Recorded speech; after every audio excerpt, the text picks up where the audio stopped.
तो यही बात कह रहा है, युद्ध में शत्रु पक्ष को जीतने का, विजय होना। हाँ, कुंताग्र, क्या बोल रहे हैं? कुंत, कुंत मतलब भाला। कुंताग्र, भालों के अग्रभाग से भिन्न, अलग कर दिया है। क्या कर दिया अलग? गज, गज जो भाले से गज को यहाँ मारते हैं गंड स्थल में, और अंकुश होता ना, अंकुश होता है या भाले होते, तो उसको मारना। तो ऐसे युद्ध में भालों से क्या कर दिया? हाथी के गज में ही, जिसमें वो जो बैठे रहते हैं, तो अब हाथी गिर जाएगा तो सब गिर जाएंगे। तो इस प्रकार से भालों के अग्रभाग से भिन्न गज विदारे गए हाथियों के, ये हाथियों के विदारे गए गंट स्थल, उससे क्या निकला? शोणित। शोणित मतलब खून, रक्त, ब्लड। तो खून रूपी वारी, वारी मतलब जल, जल, खून को क्या बोल रहा है? उपमा दे रहे हैं जल की। जैसे किसी झरने से पानी निकले तो नदी बन जाए, ठीक है ना। बोले ऐसा भयानक युद्ध हो रहा है कि हाथियों के गंड स्थल में मारा जा रहा है, तो उससे क्या निकल रहा है? खून निकल रहा है, और सारे तरफ खून ही खून, खून ही खून क्या है? पड़ा हुआ है। और उसमें वारी मतलब जल, खून रूपी जल में वाह, वाह मतलब प्रवाह, प्रवाह में, खून के बहाव में, वेगावतार, वेग, वेग, वेग मतलब शीघ्रता से, बोलते ना वेग से आदमी आ रहा है, तो वेग मतलब शीघ्र से। अवतार, अवतार मतलब उतरना, शीघ्रता से उतरने। किस में उतरने? किस में उतरने? उस रक्त में, उस रक्त में शीघ्रता से उतरने के लिए। और तरण, आतुर, तैरने के लिए, उतरने और तरण, तैरने के लिए आतुर, आतुर हुए। क्या हुए हैं? मतलब इतने क्रूर परिणामों से युद्ध लड़ रहे हैं कि वो भालों से हाथी को, घोड़ों को मार रहे हैं, खून निकल रहा है पूरा चार तक खून, और उसमें उतर के मारो तैर करके फिर मारने जा रहे हैं। इतना भयानक, कितना भीभत्स युद्ध बताया यहाँ पर, कितना हिंसात्मक युद्ध बताया, इतना भयानक युद्ध चल रहा हो, छोटा मोटा युद्ध नहीं बताया यहाँ पर। कितनी अक्षौणी सेना मरी नहीं बनी महाभारत के युद्ध में, तो सोचो कितने हाथी ये वो कितने मरे होंगे, ठीक है ना। अक्षौणी सेना बोले। तैरने के लिए आतुर, योध भीमे, योध है योद्धाओं के द्वारा, भीमे भयंकर, योद्धाओं के द्वारा भयंकर, युद्धे युद्ध में, योद्धाओं के द्वारा भयंकर युद्ध में, जयम, जय को, क्या बोल रहे हैं? जयम, जय को, विजित, विजित पराजित करके, विजित पराजित करके, जयम विजय को, पराजित करके, विजित पराजित करके, जयम जय को। किसको पराजित करके? दुर्जय जेय पक्षः। किसको पराजित करके? दुर्जय मतलब जिसको जीतना बड़ा कठिन है, मुश्किल है, ऐसे दुर्जय, दुर्जय शत्रु पक्ष को, दुर्जय जेय पक्षः, जो दुर्जय है जिसको जीतना कठिन है, ऐसे पक्षा, पक्ष को, जे मतलब शत्रु, जेय पक्षः शत्रु पक्ष को। कौन सा शत्रु पक्ष है? कैसा है? दुर्जय है, जिसको जीतना कठिन है, ऐसे दुर्जय शत्रु पक्ष को विजिता, विजित पराजित करके, जयम जय को, विजय को, लभंते पाते हैं। लभंते लास्ट में लिखा ना, पाते हैं। कौन पाते हैं भैया? अब सीधी सी बात है, तत्पाद पंकज वना श्रेणो, जो आपके पाद पंकज कमल रूपी वन का आश्रयो, आश्रय लेते हैं। किसका आश्रय लेते हैं? तत्पाद आपके चरण, पंकज वन, पंकज वन, पंकज रूपी चरण कमल रूपी वन, चरण कमल रूपी वन का जो क्या लेते हैं? आश्रय ले लेते हैं।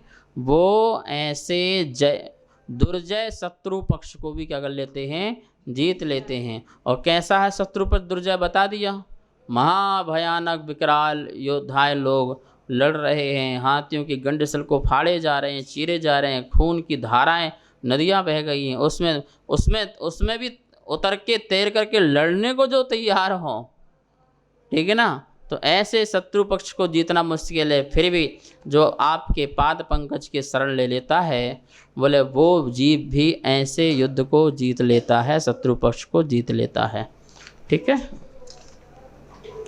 ओम ह्रीम अर्हम नमो महोरसवीणम झ्रौम झ्रौम नमः स्वाहा।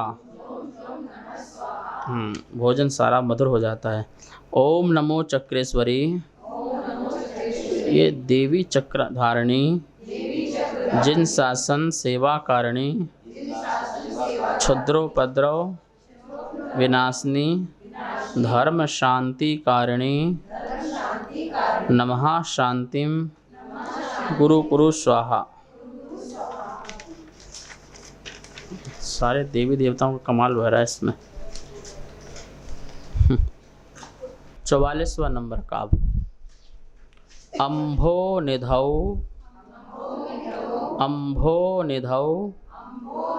क्षुभित भीषण नक्र चक्र पाठीन पीठ भयदोल्वण वाडवाग्नौ रंगतरंग शिखरस्थित यान पात्रास त्रासम विहाय भवतः स्मरणात् ब्रजन्ति। अम्भो निधौ क्षुभित भीषण नक्र चक्र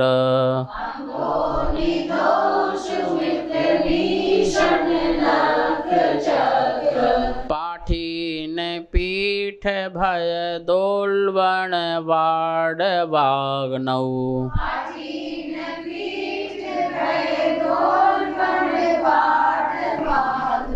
रंगतरंग शिखरस्थित यान पात्रास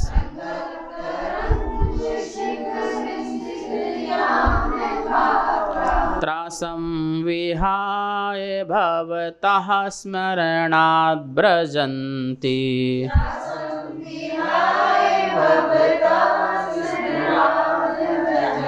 पढ़िए।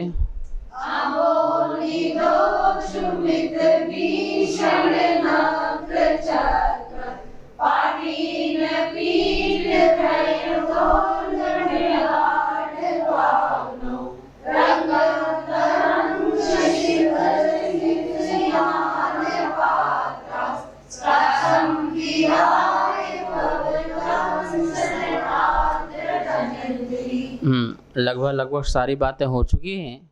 एक जल ही रह गया था कि जल का भय। कौन सा भय?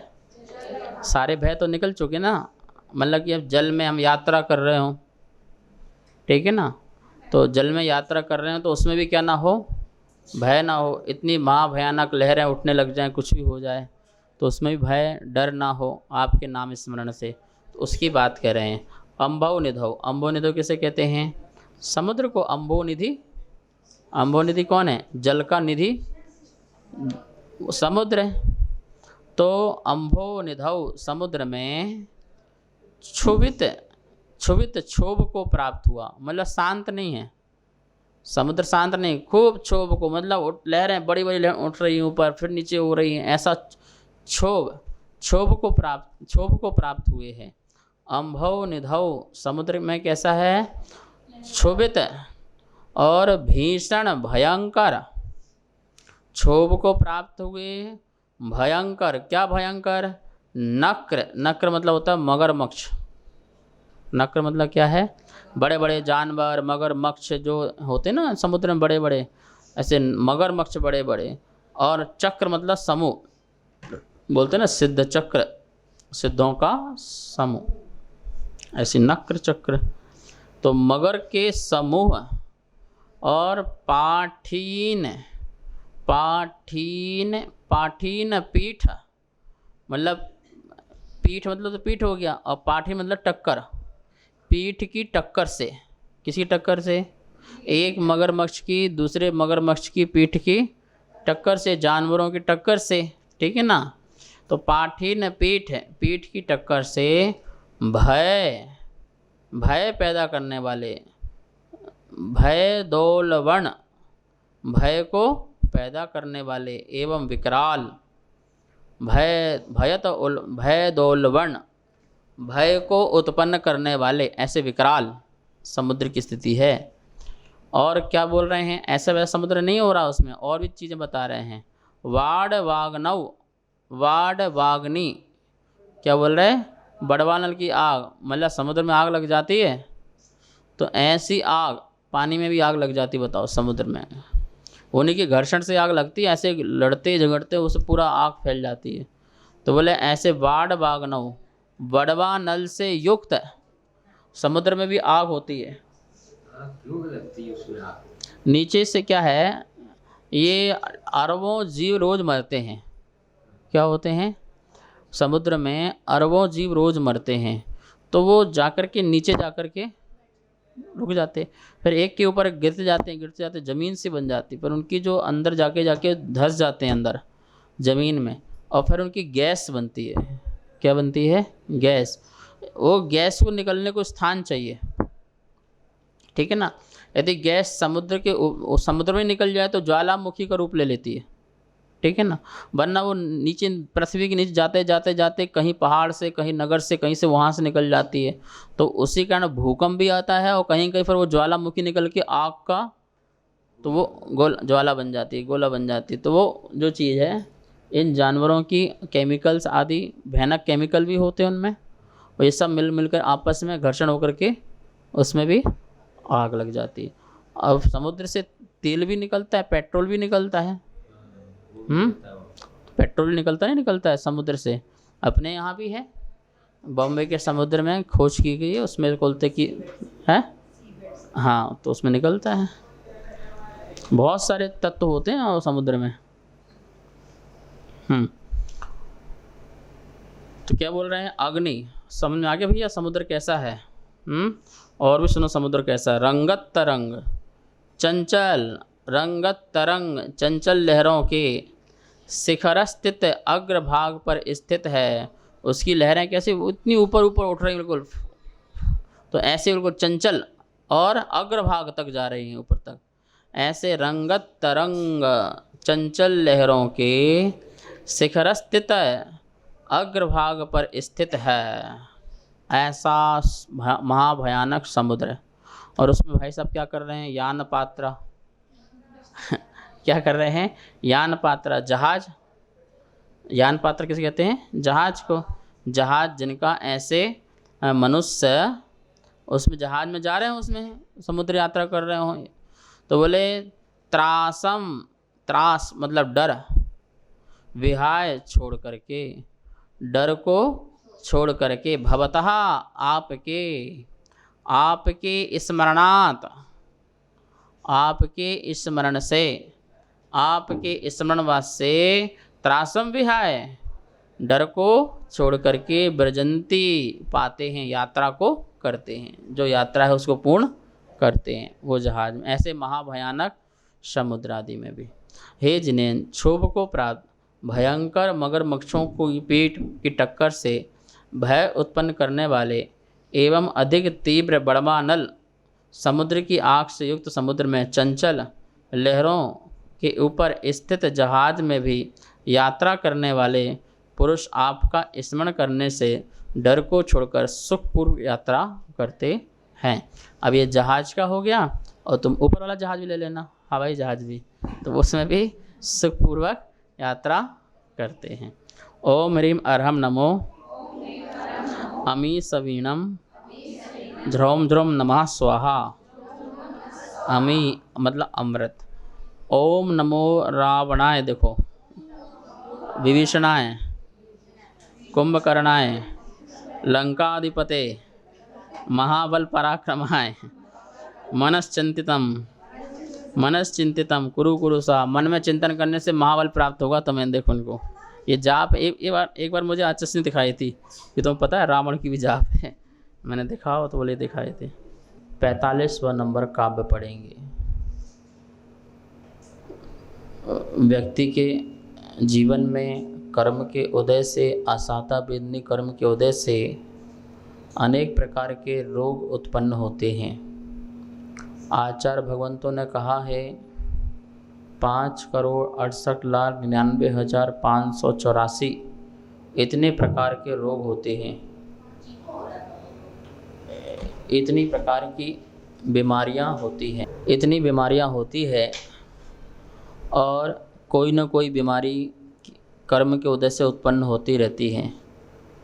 भगवान के चरण कमल की रज लेने से और अपने उस रज को देह में लगाने से, अर्थात गंधोदक, भगवान का गंधोदक लगाने मात्र से, भक्ति भाव से वो सारी बीमारियां दूर होती हैं।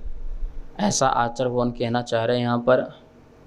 इस काव्य को सभी लोग बहुत ही पढ़ते हैं, ऐसी मान्यता भी बहुत है।